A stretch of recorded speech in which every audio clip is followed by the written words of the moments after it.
Une dissolution de l'Assemblée nationale et moins de 48 heures plus tard, le jeu des alliances se met déjà en place. Il faut dire que les partis politiques français n'ont que 7 jours pour prendre une décision.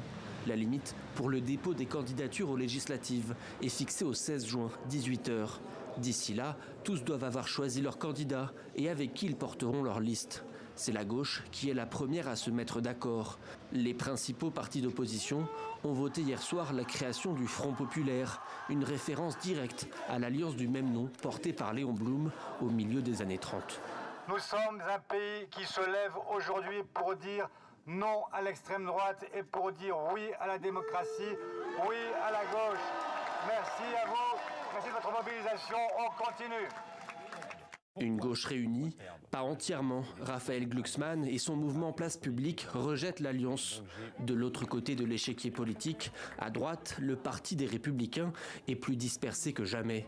Son président Éric Ciotti appelle à un accord législatif avec le Rassemblement national. Une alliance avec le Rassemblement national, avec ses candidats, une alliance à droite avec tous ceux qui se retrouvent dans des idées droites, dans des valeurs de droite. Une déclaration qui choque jusqu'à l'intérieur même de la formation politique. Des ténors du Parti républicain font savoir qu'ils s'opposent, eux, fermement à une alliance avec le parti de Marine Le Pen. Ce qu'il a donc dit aujourd'hui, il l'a dit seul, solitairement. Il n'engage pas la famille politique à laquelle nous appartenons. Et je pense même qu'il n'a, depuis tout à l'heure, plus de légitimité. De son côté, Marion Maréchal Le Pen, qui menait la liste Reconquête aux européennes, avait annoncé hier qu'elle espérait un rassemblement avec le RN.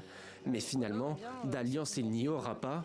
Dans un communiqué, la candidate explique que le Rassemblement national refuse de s'associer au parti d'Éric Zemmour.